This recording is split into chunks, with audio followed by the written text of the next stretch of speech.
Sinong paborito mong senador? Paborito ko senador, Oo. si Robin Padilla. Siyempre, tinatanong Bakit? pa ba yun? Bakit? Di ba sabi ko nga, Oo. tax ng ina mo. Oo. Bantayan mo. Siya yung example na itatax ng ina mo eh. Di ba? Oo. Magkano pinapasweldo natin dyan buwan-buwan? Parang hindi lang tax ang problema ng tao. Hindi, ito kasi, pasensyahan nyo na, galing kasi ako sa mining event. Oo. Kasi isa sa mga pinakamadrama dun sa nangyayari sa Nueva Vizcaya, sa Dupax. Ay, Iyak pa ay, siya, ay. nakawawa naman. Pero, go naman siya nung binaba ang mining tax. Walang kakwenta-kwentang mining tax natin. Ito ang evidence po. Nang kapag hindi ganun kalalim ang thinking ng ating mga politiko, may disconnect. Ginawa mong Yeah. napakamura ng mina, tapos magtataka ka, bakit daming minero? Diba? Correct.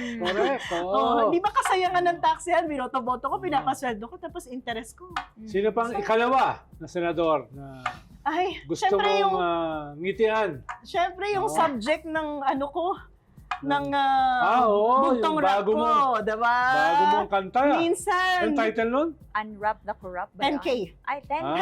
Oh. Parang, yung Alam mo na Parang kung sino si- yun, ha? Bruno 10K Mars yun eh. Kung si ayun. Bruno Oo. Mars, merong ano yung kay Bruno Mars? 24K. Yeah. Ako may 10K. Oh, Diba? okay na yung clue. Alam mo na. Mahilig siya sa live Ha? selling. Baka Oo. naman minsan may live cooking. Ah, Na ay, yung live cooking.